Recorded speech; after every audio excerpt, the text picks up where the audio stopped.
बिस्मिल्लाहिर्रहमानिर्रहीम। अस्सलाम वालेकुम students, welcome back to another video of study time with Amara Shah. आप लोगों ने न्यूमेरिकल्स को सॉल्व करना सीख लिया है। आपको चैप्टर नंबर 1 के न्यूमेरिकल मैंने करवाए थे। इसी तरह जिन बच्चों को चैप्टर नंबर 2 के न्यूमेरिकल्स नहीं अभी तक समझ आ रहे कि कैसे करना है, तो ये वीडियो आप लोगों के लिए ही है। आप वीडियो को प्रॉपर देखें और इनको समझें कि आपने न्यूमेरिकल्स को कैसे सॉल्व करना है। बहुत ही ईजी है, आप बस प्रॉपर वॉच करें। बारी बारी आप लोगों ने सारी न्यूमेरिकल्स जब देखते हैं तो आपको समझ आ जाएगी कि ये कैसे हल हुए हैं। और इंशाल्लाह आप लोग जो हैं जब इनकी प्रैक्टिस करेंगे तो आपको ये बिल्कुल फिंगर टिप्स में होंगे। जैसे हम कहते हैं ना, मैं पानी की तरह याद होगी ये चीज, वैसे ही आपको भी ये याद हो जाएंगे। तो स्टार्ट करते हैं हम अपना न्यूमेरिकल नंबर 1। उसमें लिखा हुआ है आपने ड्रॉ करना है किसी भी लाइन को। वो लाइन जो है वो आपकी होनी चाहिए कितनी, उसने बताया हुआ है। मैं देख लेती हूँ, आपको बता देती हूँ। Draw a representative line of the following vectors of velocity of 400 metre per second. ये बात समझने वाली है कि आपकी वेलोसिटी जो है वो 400 मीटर पर सेकंड उसने दी है, making an angle of 60 degree with x axis. और जो एंगल है वो 60 डिग्री का है एक्स एक्सिस के साथ। तो आप लोगों को मैंने ग्राफ वाले चैप्टर में जब समझाया था, चैप्टर नंबर 2 में ग्राफ्स में, कि आपने एक्स एक्सिस और वाई एक्सिस कैसे बनाने हैं। तो जिन बच्चों को अभी तक एक्स एक्सिस और वाई एक्सिस का नहीं पता, तो सबसे पहले आप लोग मेरी पहले वाली वीडियोज जो हैं उनको देखें, ग्राफ बनाना सीखें, एक्स एक्सिस और वाई एक्सिस बनाना सीखें। फिर ही आपको ये समझ आएगा कि आपने ये वाला न्यूमेरिकल कैसे करना है। अगर वो वीडियो नहीं मिल रही तो आप लोग इसी वीडियो के नीचे प्लेलिस्ट में देख सकते हैं, आपको मिल जाएगा। इसके बाद आपने नीचे वाला क्वेश्चन रीड करना है। A force of 50 Newton making an angle of 120 degree with x axis. तो ये भी एक्स एक्सिस के साथ ही बनेगा, 120 का एंगल बनेगा और 50 न्यूटन की ये फोर्स है। तो गिवन डेटा देख लिया आपने, अब इसको हल करते हैं। बहुत ही इजी है। आपने स्केल ले लेनी है, एक लेड पेंसिल ले लेना है और उसके अलावा आपने क्या लेना है, एक डी लेनी है। तो अब स्टार्ट करते हैं अपने न्यूमेरिकल को। तो स्टूडेंट, आप लोगों का न्यूमेरिकल स्टार्ट करते हैं। आपको मैंने स्टेटमेंट समझा दी है कि आपने वेलोसिटी ड्रॉ करनी है 400 मीटर पर सेकंड की, और एंगल जो है वो 60 का बन रहा हो, वो किसके साथ, एक्स एक्सिस के साथ। तो सबसे पहले आपने गिवन डेटा लिखा था, वो था आपके पास v, वो है 400 मीटर पर सेकंड। फिर आपने थीटा लिखा है, वो है 60 डिग्री। ये आपको गिवन डेटा होता है, ये आपने क्वेश्चन से ही देख के लिख लेना होता है। इसके बाद आपने क्या करना है, अब आप लोगों ने सिलेक्ट करना है एक स्केल। तो उसे हम कहते हैं सूटेबल स्केल, जो भी आपने सेलेक्ट करना होता है। तो यहाँ पे हम सेलेक्ट कर रहे हैं, स्केल है 100 मीटर पर सेकंड, आपका 1 सेंटीमीटर के इक्वल होगा, क्योंकि आप लोगों को पता है जो आपका स्केल होता है वो 10 सेंटीमीटर का होता है।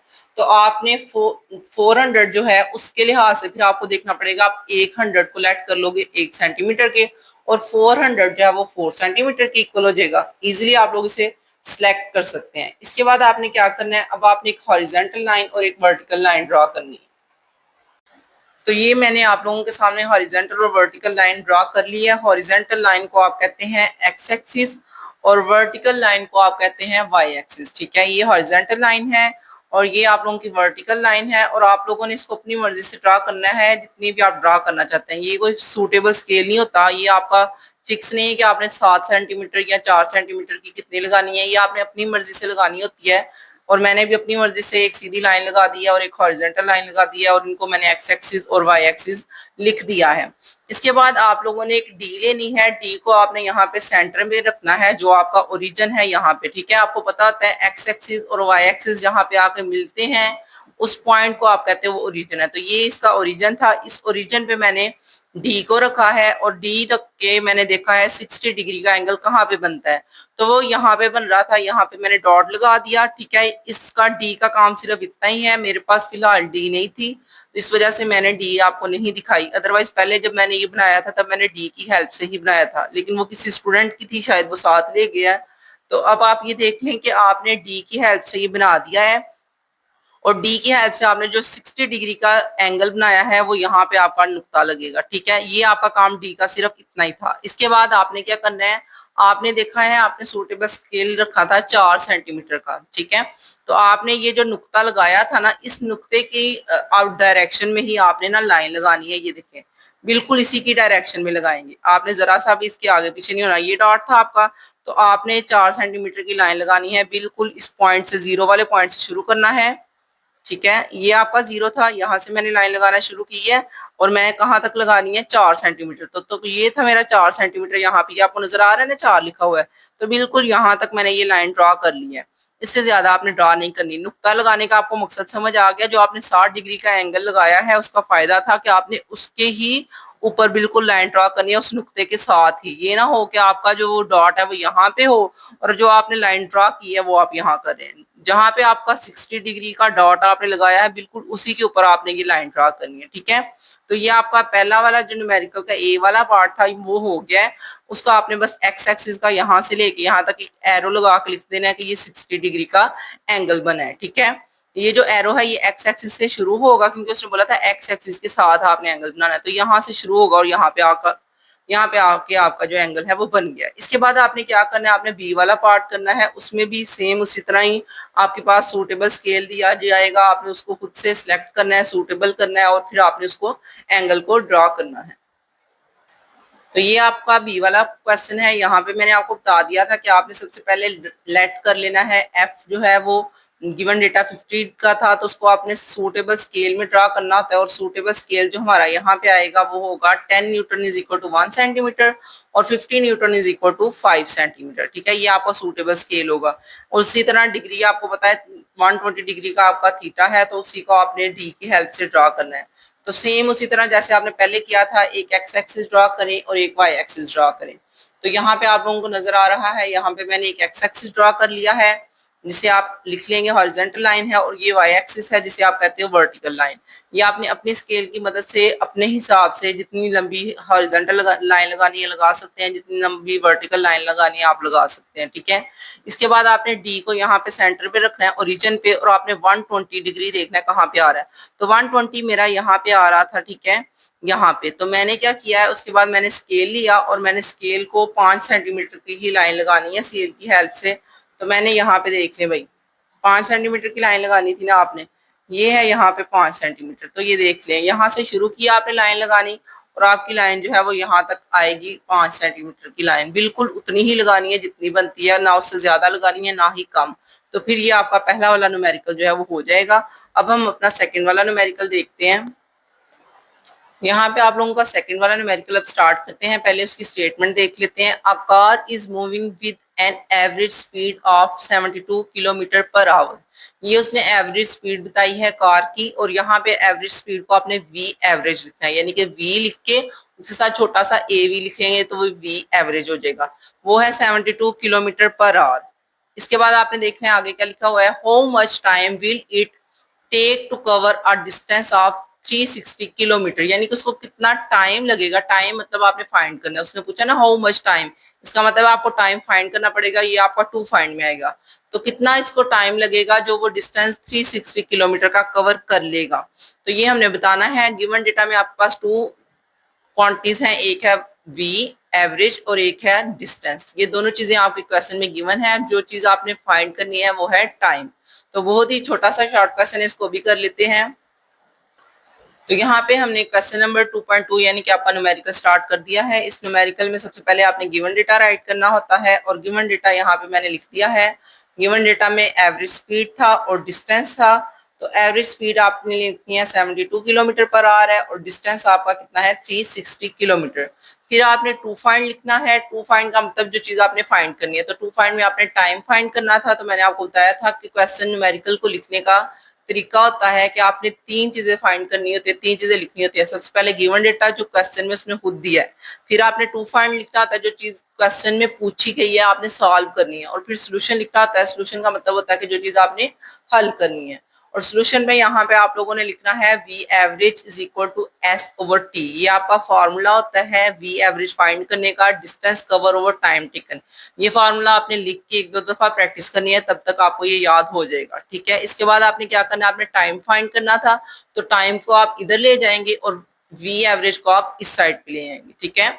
ये आप लोग इजीली कर सकते हो। आपने सिर्फ शफल करना है, टाइम को उधर करना है और वी एवरेज को इधर कर लेना है। तो आप लोगों का जो क्वेश्चन का बन जाएगा फॉर्मूला वो ये बन जाएगा T is equal to S over V average. अब आपने जस्ट वैल्यूज पुट करनी है। एस की वैल्यू होती है 360 किलोमीटर जो आपको क्वेश्चन में उसने गिवन दी है, और वी एवरेज है 72। अब ये किलोमीटर किलोमीटर से कैंसिल, और ये भी जब कटिंग हो गए तो कटिंग होने के बाद आपका आंसर आ रहा है 5। तो ये 5 आवर्स लगेंगे। ये नीचे था आवर्स जब ये ऊपर जाएगा तो ये जो नेगेटिव था उसका ऊपर जाने की वजह से पॉजिटिव हो जाएगा। इस वजह से हम यहाँ पे लिख लेंगे घंटे। 5 घंटे लगे, 5 घंटे का टाइम लगेगा गाड़ी को ट्रेवल करने का, डिस्टेंस 360 किलोमीटर। ठीक है, अब न्यूमेरिकल नंबर 2.3 देखते हैं। न्यूमेरिकल नंबर 2.3 की हेडिंग है अ ट्रक स्टार्ट फ्रॉम रेस्ट। कोई भी ट्रक है वो रेस्ट से स्टार्ट हुआ है, इसका मतलब है इनिशियल वेलोसिटी आपकी जीरो होगी, यानी कि वी आई आपका जीरो है। It reach a velocity of 90 kilometre per our. तो थोड़ी देर बाद उसकी वेलोसिटी बढ़ के जो होगी है वो है 90 किलोमीटर पर आवर। ये फाइनल वेलोसिटी है जिसे हम कहेंगे वी एफ। इन 50 सेकेंड्स, 50 सेकंड में उसकी वेलोसिटी जो है ना उसने इतनी ज्यादा कर दी है, वो है 90 kilometre per our. Find its average acceleration. तो हमने जो चीज फाइंड करनी है वो है एवरेज एक्सीलरेशन। तो फार्मूला आपने, ये न्यूमेरिकल का फार्मूला है जो आपने यूज करना है, वो कौन सा होगा, आपने एवरेज एक्सीलरेशन का फार्मूला लगाना है। ये आपने पहले भी हल किया हुआ है, ये एग्जांपल की थी उसी की तरह ये शॉर्ट क्वेश्चन है।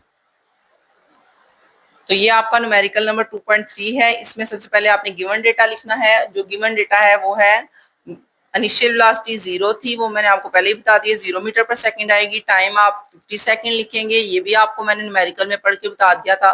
उसी तरह फाइनल वेलोसिटी आपकी 90 किलोमीटर पर आवर आएगी गिवन डेटा में।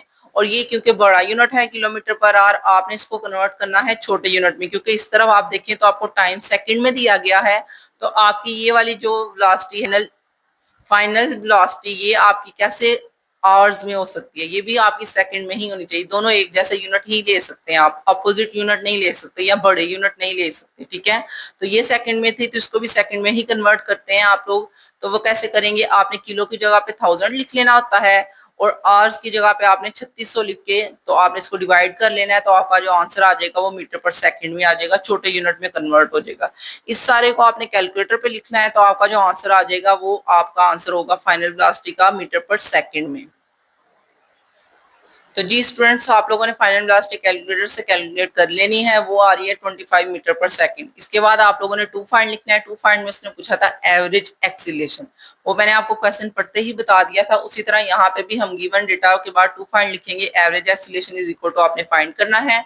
उसके बाद आपने सोल्यूशन राइट करना होता है, और सोल्यूशन जो होता है वो क्वेश्चन पे डिपेंड करता है। उसने क्वेश्चन में एवरेज एक्सीलरेशन पूछा था, तो आपका फॉर्मूला भी एवरेज एक्सीलरेशन वाला ही लगेगा, जो मैंने आपको बताया है। आपने पहले भी ये न्यूमेरिकल में यूज किया है, जो एग्जांपल मैंने आपको समझाई थी उसमें। तो V F minus V I over T, ये वाला आपका फार्मूला लगेगा। इसको 2-3 दफा लिख के प्रैक्टिस कर लेना, आपको ये याद हो जाएगा। तो वी एफ हमारे पास फाइनल वेलोसिटी है, वी आई इनिशियल वेलोसिटी है, और टी क्या है, टाइम। फाइनल वेलोसिटी आपने 25 अभी फाइंड की है। इनिशियल वेलोसिटी आपको पता है ट्रक जीरो से स्टार्ट हुआ था, तो इसका मतलब है वो जीरो होगी।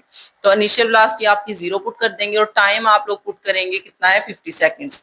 क्योंकि उसने टाइम खुद ही दिया था तो हमने यहाँ पे वो भी पुट कर देना है। जीरो तो ये ऑलरेडी खत्म हो गया, माइनस भी खत्म हो गया, 25 और ये कटिंग होगा तो 1/2 आएगा, और 1/2 जो होता है वो होता है 0.5 मीटर पर सेकंड। ठीक है, तो आपने एवरेज एक्सीलरेशन फाइंड कर लिया है, वो है 0.5 मीटर पर सेकंड स्क्वायर। अब आप लोगों ने न्यूमेरिकल नंबर 2.4 स्टार्ट करना है। जिन बच्चों को न्यूमेरिकल नंबर 2.3 और इससे ऊपर वाले दोनों न्यूमेरिकल समझ आ गए हैं, वो वीडियो को लाइक कर दें और चैनल को सब्सक्राइब करें, ताकि मेरे तमाम वीडियोस आप तक पहुंचती रहें और आप लोगों को फिजिक्स के तमाम लेक्चर्स मिलते रहें। जो नेक्स्ट चैप्टर हमने स्टार्ट करना है वो भी आप तक पहुंच जाएगा और आपको समझ आ जाएगी, आप लोग वीडियो देख सकेंगे। अब हम स्टार्ट करते हैं अपना next numerical. A car passing, यानी कि कोई भी कार गुजर रही है, passes a green traffic signal while moving with a velocity of 5 metre per second. यानी कि आपका सिग्नल जो था वो ग्रीन था, तो कार ने स्ट्रेट ही मूव करना था, रुकना तो बिल्कुल भी नहीं था। उस टाइम जो उसकी जो आपको वेलोसिटी बताई है वो 5 मीटर पर सेकंड है।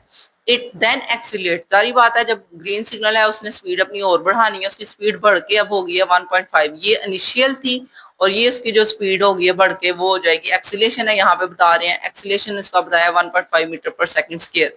ये वेलोसिटी है और ये एक्सीलरेशन है। What is the velocity of car after 5 second. अब 5 सेकंड के बाद बताओ, उसने ये तो बता दिया कि एक्सीलरेट हुआ है, यानी कि बढ़ गई है वेलोसिटी, लेकिन वो वेलोसिटी आपने खुद फाइंड करनी है।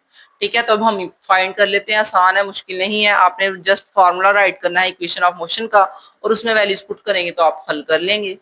मैंने आपको समझा दिया था, इनिशियल वेलोसिटी उसने 5 मीटर पर सेकंड दी है, एक्सीलरेशन उसने 1.5 मीटर पर सेकंड स्क्वायर दिया है, और टाइम 5 सेकंड दिया है, जिसके बाद हमने बतानी है उसकी फाइनल वेलोसिटी क्या होगी। तो टू फाइंड में आप लोग लिखेंगे, आपने फाइनल वेलोसिटी फाइंड करनी है। सॉल्यूशन में हम लोग क्वेश्चन के according equation of motion apply कर रहे हैं। V F is equal to V I plus A T, first equation of motion apply करेंगे।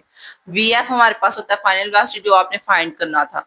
इनिशियल वेलोसिटी आपको उसने 5 दी थी, वो हमने वैल्यूज पुट कर दी हैं। ए की वैल्यू 1.5 थी और टाइम भी उसने 5 सेकंड दिया था। सारी वैल्यूज पुट की हैं, इनको हल कर लिया तो आपका कैलकुलेटर से आंसर आया 12.5 मीटर पर सेकंड। तो ये आपकी फाइनल वेलोसिटी होगी। बस छोटा सा न्यूमेरिकल था, मैंने बताया था ये बहुत ही आसान है, इसको देखते ही समझ आ जाती है। ये न्यूमेरिकल जो है ना जल्दी हल हो जाएगा।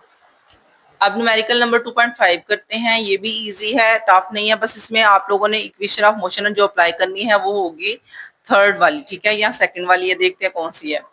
A motorcycle initially traveling at 18 kilometre per hour accelerate at constant rate of 2 metre per second, यानी कि गाड़ी की जो इनिशियली तौर पे उसकी वेलोसिटी थी ना वो 18 किलोमीटर पर आवर थी, ठीक है।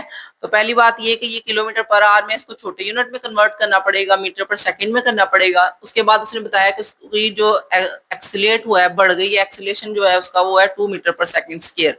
तो जो एक्सीलरेशन था वो बताया गया, इनिशियल वेलोसिटी बताई गई है, और हमने फाइंड क्या करना है, how far it will motor cycle go in 10 second, कितनी दूर यानी कि डिस्टेंस फाइंड करना है कि कितना डिस्टेंस कार या मोटरसाइकिल है वो तय कर सकती है 10 सेकंड में, जो कुछ उसने गिवन डेटा बताया उसके हिसाब से। तो गिवन डेटा में आपको इनिशियल वेलोसिटी है बताई गई, एक्सीलरेशन बताया गया है और टाइम बताया गया है। ये तीनों वैल्यूज आप गिवन डेटा में लिखेंगे। टू फाइंड में आप लोगों ने लिखना है डिस्टेंस। उसने कहा था हाउ फार, इसका मतलब है डिस्टेंस बताना है आपने, तो डिस्टेंस आप लोग लिखेंगे टू फाइंड में और फिर इसका सोल्यूशन स्टार्ट कर देंगे। तो स्टार्ट करते हैं, इसको सॉल्व करते हैं। जी स्टूडेंट, 2.5 वाला न्यूमेरिकल सॉल्व करने लगी हूँ। मुझे उम्मीद है कि आपको अभी तक जितने भी मैंने न्यूमेरिकल किए हैं वो समझ आ रही होगी। तो वीडियो को लाइक जरूर किया करें ताकि मुझे पता चले कि आपको वीडियो की समझ आई है, आपको क्वेश्चन जो है मैंने करवाए या जो भी न्यूमेरिकल कुछ भी जो भी करवाया मैंने आपको वो समझ आ गया है। तो गिवन डेटा में मैंने आप लोगों को क्वेश्चन को पढ़ के बता दिया था, आपने गिवन डेटा में क्या क्या लिखना है। इनिशियल वेलोसिटी थी 18 किलोमीटर पर आवर, तो मैंने बताया था ये बड़ा यूनिट है, इसको सबसे पहले छोटे यूनिट में कन्वर्ट करेंगे। 18 को मल्टीप्लाई करेंगे 1000 से और डिवाइड कर देंगे 3600 से, तो ये आपका कटिंग करने के बाद जो आंसर आएगा वो 5 metre per second initial velocity निकल आएगी, ठीक है। उसके बाद आपने एक्सीलरेशन लिखना है, वो 2 मीटर पर सेकंड स्क्वायर दिया गया है और टाइम 10 सेकंड दिया गया है। तो गिवन डेटा मैंने राइट कर लिया है। इसके बाद आपने टू फाइंड राइट करना होता है और टू फाइंड में मैंने बता दिया था ये डिस्टेंस आपने फाइंड करना है। तो डिस्टेंस के आगे क्वेश्चन मार्क लगा देंगे तो इसका मतलब है डिस्टेंस आपने फाइंड करना है। इसके बाद सोल्यूशन स्टार्ट करेंगे। सोल्यूशन आसान है, आपने सेकंड इक्वेशन ऑफ मोशन बस अप्लाई करनी है। तो सेकंड इक्वेशन ऑफ मोशन है s is equal to V I T plus 1/2 A T का स्क्वायर। ये जितनी भी इक्वेशन ऑफ मोशन है ये बहुत ही जरूरी है। जिन बच्चों को अभी तक इक्वेशन ऑफ मोशन के बारे में नहीं पता, पहले वो वाली लेक्चर मेरे वो वाली वीडियोस को देखें जिसमें मैंने इक्वेशन ऑफ मोशन के बारे में बताया है। आपको वो लिंक भी नजर आ रहा होगा, ऊपर शो हो रहा होगा, आप वहां से भी कर सकते हैं। आप लोगों ने सबसे पहले इक्वेशन ऑफ मोशन को समझना है, उनको लिख के प्रैक्टिस करनी है। तीनों इक्वेशन ऑफ मोशन न्यूमेरिकल में बहुत ज्यादा यूज होती है, इसलिए वो तीनों प्रैक्टिस किया करें, तो उसके बाद आपसे न्यूमेरिकल इजीली हल हो जाएंगे। तो न्यूमेरिकल स्टार्ट करते हैं। वी आई में हमने वी आई की वैल्यू पुट कर देनी है, टी के अंदर टाइम पुट करेंगे। टाइम उसने 10 सेकंड दिया था, उसी तरह एक्सीलरेशन उसने 2 दिया है और टाइम फिर से 10 सेकंड है। तो सारी वैल्यूज को पुट किया है। पुट करने के बाद आप लोगों ने कैलकुलेट करना है। 10 को 5 10 को 5 से मल्टीप्लाई करेंगे तो 50 आ जाएगा। 2 को आपने मल्टीप्लाई करना है 1/2 से, ये तो वैसे ही कटिंग हो जानी है 2 की 2 के साथ, और फिर 10 का स्क्वायर जो होता है वो होता है 100। तो आप लोगों ने वैल्यूज पुट की हैं। एस का आंसर आ गया है 50 प्लस 100 यानी कि 150 मीटर्स। एस है डिस्टेंस, तो जाहिर सी बात है इसका यूनिट क्या होगा, मीटर्स होगा। अब न्यूमेरिकल नंबर 2.6 में आप लोगों को क्या क्या बताया गया है उसको रीड कर लेते हैं। A wagon is moving on a road. आप लोगों के पास डिफरेंट डिफरेंट गाड़ियों के नाम लेते हैं, कभी कार कहेंगे, कभी मोटरसाइकिल कहेंगे, लेकिन ओवरऑल आप लोगों को ये पता होना चाहिए कि वेलोसिटी, एक्सीलरेशन, इनिशियल और फाइनल वेलोसिटी हो गया, टाइम हो गया, इसी के बारे में बार बार उसने बात करनी है और तीनों equation of motions he bar bar apply हो रही हैं। तो आप लोगों को हर एक चीज के बारे में याद रखना पड़ेगा कि इनिशियल वेलोसिटी कैसे पता चलती है, फाइनल वेलोसिटी कैसे पता चलती है, एक्सीलरेशन कैसे पता चलता है और इनके यूनिट्स क्या हैं, ठीक है। तो यहाँ पे उसने एक वैगन ली है, वैगन को मूव करवा रहे हैं रोड के ऊपर, उसकी वेलोसिटी जो है वो है 54 किलोमीटर पर आवर। तो जारी बात है ये पहली वेलोसिटी है, तो इसका मतलब है ये इनिशियल वेलोसिटी होगी। ब्रेक आर अप्लाइड सडनली, अचानक ही उसने गाड़ी को रोका है। जब गाड़ी रुक गई है इसका मतलब है फाइनल वेलोसिटी 0 हो गई है, ठीक है। ये बात याद रखनी है। Brake are applied suddenly, suddenly का मतलब है अचानक गाड़ी रुकी है। अचानक गाड़ी रुकी है तो गाड़ी के ऊपर उसने ब्रेक लगा दी, फाइनल वेलोसिटी 0 हो गई क्योंकि गाड़ी रुक गई है। तो इनिशियल वेलोसिटी ये थी 54 किलोमीटर पर आवर और फाइनल वेलोसिटी क्या है, वो है 0। At the wagon cover are distance of 25 metres before stopping. जारी बात है उसने रुकने से पहले जितना भी डिस्टेंस कवर किया वो हमें बताना पड़ेगा। तो 25 मीटर का डिस्टेंस उसने कवर किया था गाड़ी ने रुकने से पहले। And determine the accelerate of the wagon, तो गाड़ी ने कितना एक्सीलरेशन किया आपको वो भी बताना पड़ेगा। और आपको और क्या बताना है, मेरे ख्याल में सिर्फ एक चीज ही बतानी है, एक्सीलरेशन ही बताना पड़ेगा यहाँ पे कि कितना गाड़ी ने एक्सीलरेट किया। तो गिवन डेटा आप लोगों को समझ आ गया है। अब आप लोगों ने एक्सीलरेशन ही बताना है, तो बता देते हैं, ज्यादा मुश्किल नहीं है। तो जी स्टूडेंट, न्यूमेरिकल नंबर 2.6 है। गिवन डेटा में आप लोगों ने इनिशियल वेलोसिटी लिखनी है 54 किलोमीटर पर आवर। ये बड़ा यूनिट है, इसको पहले कन्वर्ट करेंगे छोटे यूनिट में। तो 54 को मल्टीप्लाई करेंगे 1000 से, क्योंकि के शो करता है 1000 को और आर शो करते हैं 3600 को। जब आपने इसको सारे को कैलकुलेटर में लिखना है तो आपका आंसर आएगा 15। उसके बाद आपने फाइनल वेलोसिटी, क्योंकि गाड़ी एकदम उसने रोक दिया, स्टॉप कर दिया, तो फाइनल वेलोसिटी क्या होगी, वो 0 होगी। जब गाड़ी रेस्ट से स्टार्ट होती है यानी कि रुकी हुई होती है और स्टार्ट करते हैं तब इनिशियल वेलोसिटी 0 होती है, और जब गाड़ी चल रही होती है और एकदम गाड़ी को रोक देते हैं, स्टॉप कर देते हैं, तब फाइनल वेलोसिटी 0 होती है। इन दोनों बातों को जहन में रखना है हमेशा न्यूमेरिकल को हल करते वक्त। और उसके बाद एस बताया हुआ है आपको 25 मीटर्स, डिस्टेंस है 25 मीटर। अब आपने एक्सीलरेशन फाइंड करना है, तो सोल्यूशन टू फाइंड लिखते हैं और फिर उसके बाद सोल्यूशन करते हैं। तो टू फाइंड में मैंने लिख दिया है, एक्सीलरेशन आपने फाइंड करना है according to the third equation of motion. आपने अब third equation of motion apply करनी है, इसलिए मैं कह रही हूँ कि आपको इक्वेशन ऑफ मोशन लिख के प्रैक्टिस कर लेनी चाहिए, बार बार इक्वेशन ऑफ मोशन ही लग रही है। तो 2as is equal to V F square minus V I square. V F final velocity थी, जब गाड़ी आपकी बिल्कुल आकर रुक गई थी तो फाइनल वेलोसिटी 0 हो गई थी। इनिशियल वेलोसिटी उसने 15 बताई है। और 2as का मतलब है आपने a फाइंड करना है, a के अंदर तो हम कुछ नहीं पुट करेंगे, एस डिस्टेंस को शो कर रहा है और 25 आपका डिस्टेंस था, तो 25 पुट कर देंगे।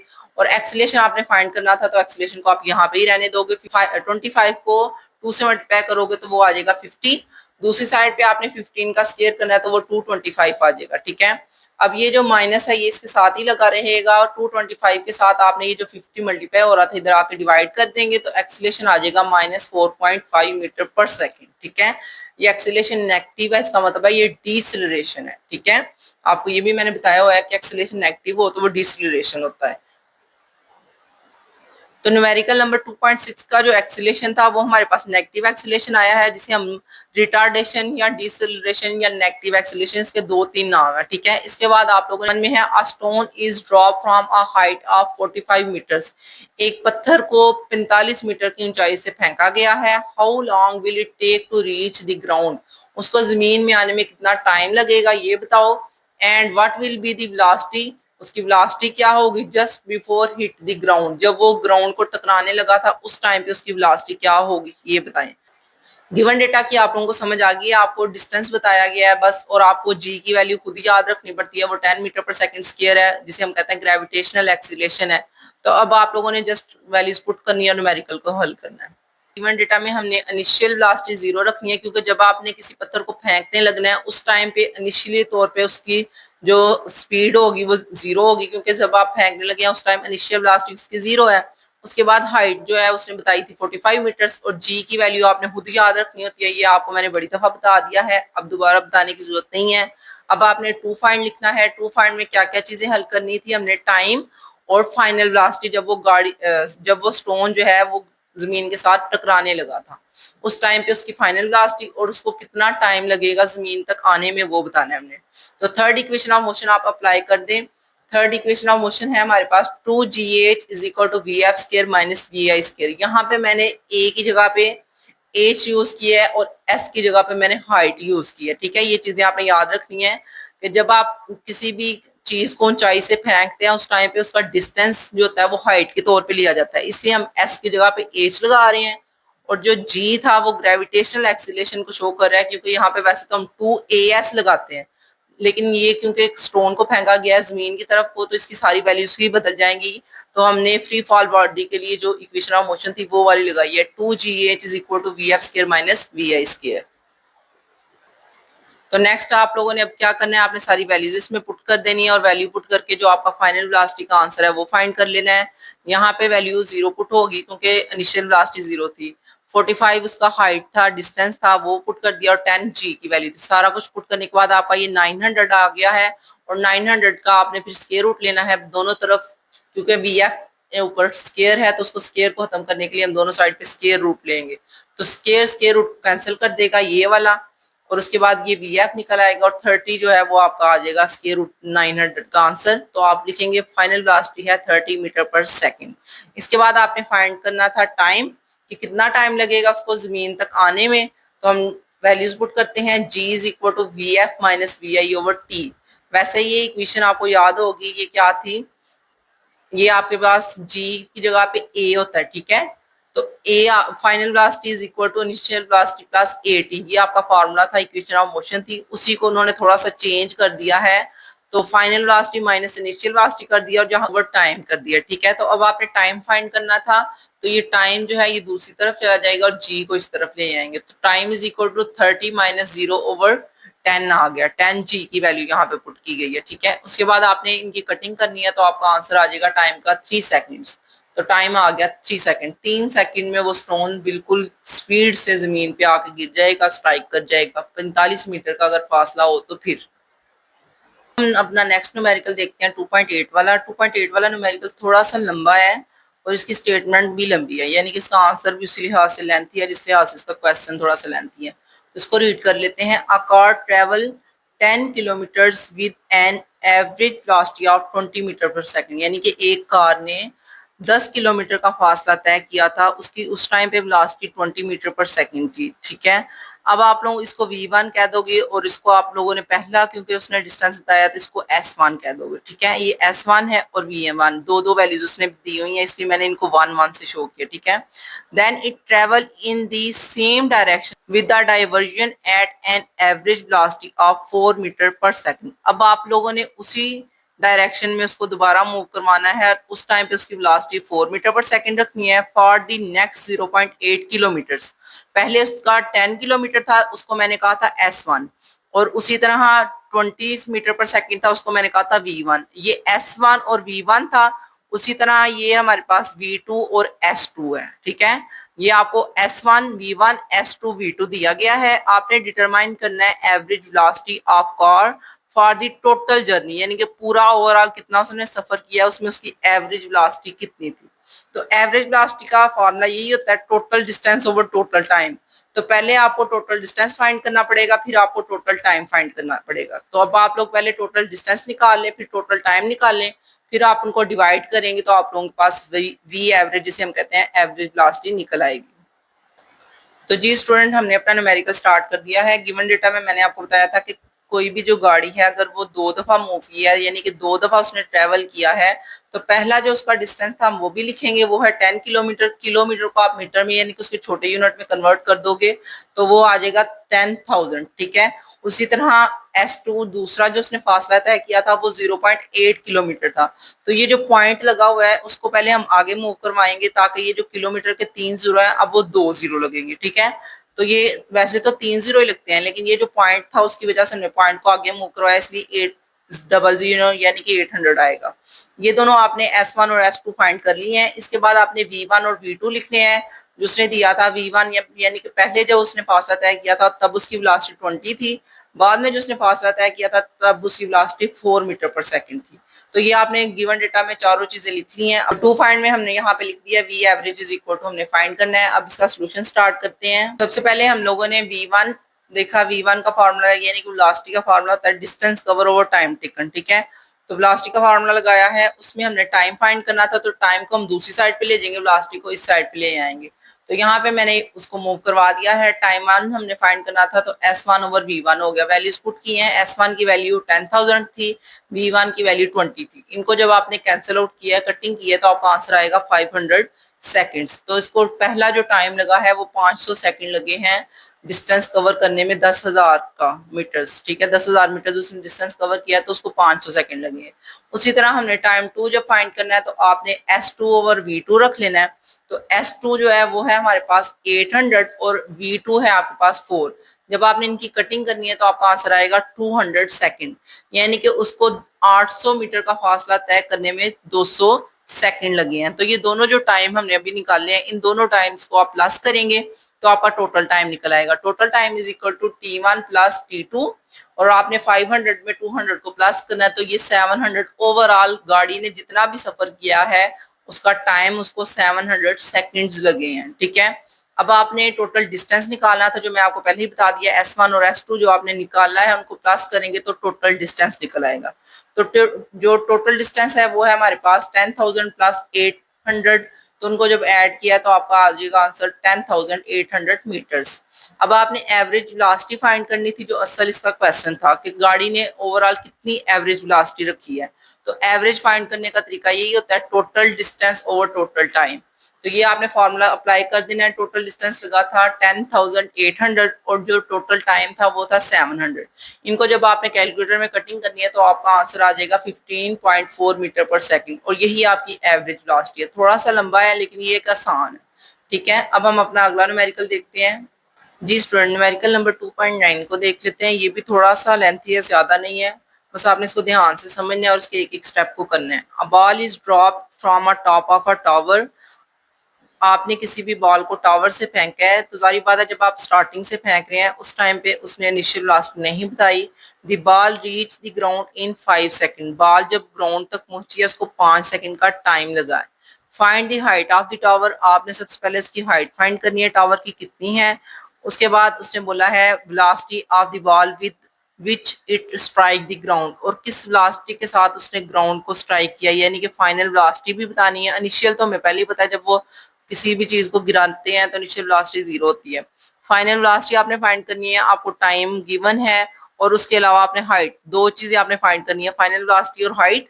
और गिवन डेटा में इनिशियल वेलोसिटी और आपको टाइम दिया गया है। इसके अलावा आपने जी की वैल्यू खुद से लिखनी है 10 metre per second. Okay, number 2.9 को देखें। स्टार्टिंग से ही आप लोगों को मैंने बता दिया था, गिवन डेटा में आपने इनिशियल वेलोसिटी लिखनी है जो कि 0 है, टाइम बताना है 5 सेकंड का है और जी की वैल्यू है 10 metre per second square.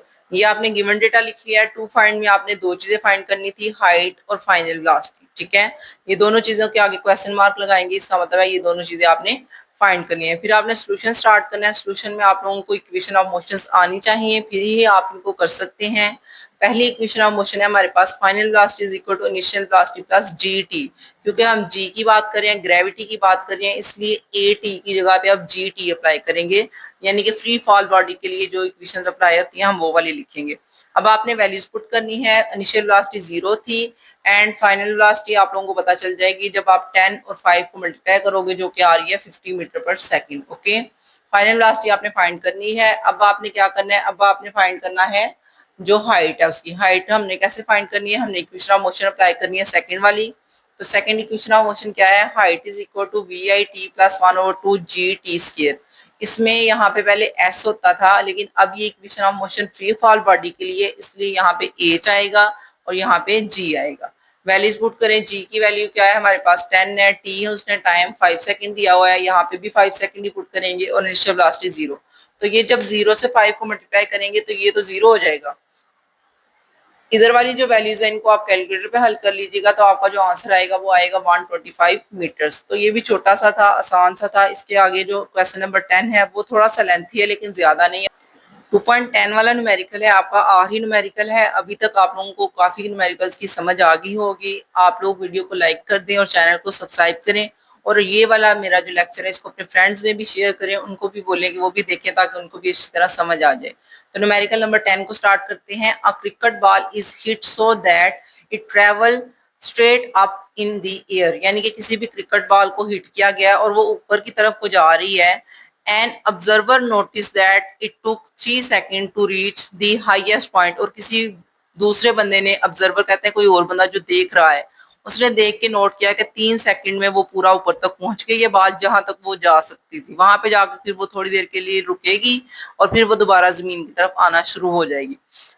What was the initial velocity? जब बॉल ऊपर जाने लगी थी उस टाइम इसकी इनिशियल वेलोसिटी क्या थी? If the ball was hit 1 meter above the ground, यानी कि अगर इसको 1 मीटर ऊपर से इसको हिट किया गया है, how high did it rise from the ground? तो जमीन से कितना ऊपर तक ये जा सकती है। पहले 1 मीटर तो वो ऑलरेडी थी क्योंकि 1 मीटर ऊंची थी बॉल, तब उसको हिट किया गया था, ऊपर की तरफ फेंका गया था। तो वो पूछ रहे हैं टोटल कितनी हाइट तक वो जा सकती है, वो आपने फाइंड करना है। तो अभी हम इसको हल कर लेते हैं। यहाँ पे आप लोगों ने न्यूमेरिकल नंबर 2.10 स्टार्ट कर लिया है। गिवन डेटा में मैंने बता दिया था कि जब कोई भी चीज ऊपर की तरफ आप फेंकते हैं, जैसे आपने बॉल फेंकी है ऊपर को, तो जब वो हाईएस्ट पॉइंट पे पहुंच जाएगी, जहाँ पे जाके वो 1 मिनट के लिए रुकेगी, वहां पे उसकी फाइनल वेलोसिटी जो है वो 0 ली जाती है। तो यहाँ पे भी आपको गिवन डेटा में सबसे पहले फाइनल वेलोसिटी 0 लेनी है। 3 सेकंड में वो अपनी मैक्सिमम हाइट तक पहुंच गई थी, वो उसका टाइम है। और H1 ये शुरू में उसका जो जमीन से डिस्टेंस था वो 1 मीटर का था। 1 मीटर वो ऑलरेडी ऊंची थी जब उसको हिट किया गया था। एंड जी की वैल्यू माइनस में आएगी, क्योंकि आपकी बॉल जो है वो जमीन की ग्रेविटी के अपोजिट जा रही है, ऊपर को जा रही है, तो -10 मीटर पर सेकंड स्क्वायर आएगा। इसके बाद आपने टू फाइंड लिखना है। टू फाइंड में क्या है G, V I is equal to आपने फाइंड करना है H2 फाइंड करना है, और टोटल कितना उसका डिस्टेंस लगा। H2 का मतलब है कि 1 मीटर तो ऑलरेडी था ना, 1 मीटर से ऊपर जितना भी वो गया है पहले वो फाइंड करेंगे। फिर आपने H1 और H2 को प्लस करना है, तो आपको टोटल डिस्टेंस पता चल जाएगा जमीन से लेके मैक्सिमम हाइट तक उसका टोटल डिस्टेंस कितना था। तो इनिशियल वेलोसिटी फाइंड करने के लिए हमने सबसे पहले फार्मूला पुट किया है इक्वेशन ऑफ मोशन का, V F is equal to V I plus G T. इसमें वैल्यूज पुट करें। वी एफ फाइनल वेलोसिटी 0 थी, वी आई आपने फाइंड करना है, इसलिए इसको इधर ही रहने दे। जी की और टी की वैल्यूज आपने पुट कर ली हैं। 10 को 3 से मल्टीप्लाई करेंगे तो 30 आ जाएगा। 30 को दूसरी साइड पे लेके जाओगे तो वो प्लस हो जाएगा। पहले -30 था, इधर आएगा तो +30 हो जाएगा। इनिशियल वेलोसिटी जब आपने बॉल को हिट किया है तब वो 30 थी, 30 मीटर पर सेकंड। यहाँ पे मैंने यूनिट नहीं लिखा, आप इसके साथ यूनिट लिख लिए, मीटर पर सेकंड आएगा। ठीक है, इसके बाद आपने फाइंड करना है हाइट को। तो हाइट जो है उसको फाइंड करने का फॉर्मूला जो है वो सेकंड इक्वेशन ऑफ मोशन लगेगी, H2 is equal to V I T plus 1/2 G T square. इसमें आपने वैल्यूज पुट करनी है। ये फॉर्मूला लिखेंगे 1-2 दफा तो आपको ये याद हो जाएगा। वैल्यूज पुट करेंगे। 30 आपकी वैल्यू भी आपने इनिशियल वेलोसिटी फाइंड कर ली थी। इसके बाद जी की और टी की वैल्यूज भी पुट करेंगे। इस सारे को सॉल्व करना है आपने। पहले 30 को 3 से मल्टीप्लाई करेंगे तो 90 आ जाएगा। इनको आप कटिंग करने के बाद जब मल्टीप्लाई करोगे तो इसका आंसर आएगा 45। और माइनस क्यों आया, ये जो -10 के साथ लगा था, प्लस माइनस -45। अब इन दोनों को माइनस करेंगे तो आपका आंसर आ जाएगा 45 मीटर्स। ये H2 है, यानी कि जब उसने बॉल को हिट किया था वो ऑलरेडी 1 मीटर ऊंची ऊपर थी, यानी कि 1 मीटर का डिस्टेंस ऑलरेडी बॉल ने तय किया हुआ था। 1 मीटर से जो ऊपर गई है वो 45 मीटर है, और 45 में वो 1 मीटर पहले वाला प्लस करेंगे तो हमें टोटल पता चल जाएगा 46 मीटर जो है ना वो बॉल की हाइट उसने कवर की है जमीन से लेके। तो ये हमने कर लिया H1 प्लस H2 1 प्लस 45, तो ये आ गया 46। ये भी आपका न्यूमेरिकल नंबर 2.10 भी हो गया है। अब आप लोग स्टूडेंट्स, आप लोगों का ये क्वेश्चन एक मिस हो गया था। मैंने जब वीडियो अपलोड की है 1 दिन पहले या शायद 2 दिन पहले की थी शॉर्ट क्वेश्चन की, उसमें ना ये वाला क्वेश्चन मिस हो गया था 2.4। असल में इसका आंसर बुक पे ही मैंने निशान लगाया हुआ था, तो इस वजह से मुझे इसका जो है ना याद नहीं रहा इसका आपको समझाना। तो ये जरा समझ ली। 2.4 वाला इसका शॉर्ट क्वेश्चन है, what are distance time graph and speed time graph. तो डिस्टेंस टाइम ग्राफ और स्पीड टाइम ग्राफ का मैंने आपको बताया था कि वो ग्राफ्स वाले क्वेश्चन जो है वो शॉर्ट क्वेश्चन में ही आने हैं, वो लॉन्ग में नहीं आएंगे। ठीक है, तो डिस्टेंस टाइम ग्राफ और स्पीड टाइम ग्राफ इन दोनों को आपने बताना है। शॉर्ट क्वेश्चन है तो इसको शॉर्ट क्वेश्चन की तरह ही करेंगे। बुक से मैं आपको निशान लगा देती हूँ, आपने कितना कितना याद करना है, और इन दोनों का ग्राफ भी बनाना पड़ेगा आपको। ठीक है, तो मैं बता देती हूँ, आप जल्दी से उसको कर लें। ये हमारे पास डिस्टेंस टाइम ग्राफ, इसमें जो मैंने लिख दिया ये क्वेश्चन नंबर 2.4 का यहाँ से आंसर होगा। आपने यहाँ से लेके यहाँ तक राइट करना है कि डिस्टेंस टाइम ग्राफ जो है वो शो करता है relationship between distance and time, और टेकन बाय मूविंग बॉडी। किसी भी बॉडी का अगर कोई बॉडी मूव कर रही है तो उसका अगर आपने रिलेशन बताना है डिस्टेंस का और टाइम का, यानी कि टाइम के साथ साथ कितना डिस्टेंस वो कवर कर रही है, उसको हम डिस्टेंस टाइम ग्राफ के जरिए बताएंगे। इसके बाद आपने इतना ही बस इसका पहली एक लाइन लिखनी है, और फिर यहाँ से आप लोग लिखेंगे ये वाली लाइन, ये वाली, ये मैंने मार्क की हुई है। आपने ये लाइन लिखनी है, take time T along X axis and distance S along Y axis. बस ये 2 लाइनें होंगी। इसके बाद आपने ये ग्राफ बना देना है। ये जो ग्राफ है आपको नजर आ रहा है, मैंने टिक कर दिया है, ये वाले ग्राफ को बना देना है। आपने रीडिंग्स अपनी मर्जी से ले सकते हैं, कोई इसका जरूरी नहीं कि आपने ये वाली लेनी है 1.2 2.4। आप 2 3 4 7 8 इस तरह अपनी मर्जी से भी ले सकते हैं। ठीक है, 2 2 के फर्क से ले लें आप, 2 4 6 8 10 तरह ले लें। इसको तरतीब से ले लीजिएगा टाइम, क्योंकि टाइम तरतीब से ही बढ़ना है, तो इसलिए 1 2 3 इस तरह कर लीजिएगा। इसको बेशक आप 2 के टेबल का डिफरेंस रख लें, वो भी ठीक है, बेशक यही याद कर लीजिए भी ठीक है। ठीक है, इसी तरह आप लोगों ने जब डिस्टेंस टाइम ग्राफ के बाद स्पीड टाइम ग्राफ का बनाना है ना, उसमें भी आपने ये डिस्टेंस की जगह पे बस स्पीड लिख लेना है, और यहाँ पे भी जब आपका डिस्टेंस लिखा है इसको भी स्पीड लिख लो। बाकी पहली लाइन आपने यही राइट करनी है डिस्टेंस टाइम ग्राफ में। इसको देखो, और स्पीड टाइम ग्राफ में डिस्टेंस की जगह पे आपने जो है ना वो स्पीड लिख लेना है। ये लाइन वही रहेगी। उसके बाद जो आपने लाइन बनानी है या लिखनी है वो मैं आपको बताती हूँ। इसके बाद आपने ये वाली लाइन लिखनी है, time T along X axis and B along Y axis. ये वाली लाइन लिख के तो फिर आपने ये ग्राफ बना देना, ये नीचे वाला, ठीक है। जस्ट आपका ये इतना ही है। उनको काफी अच्छी समझ आ गई होगी सब न्यूमेरिकल्स की।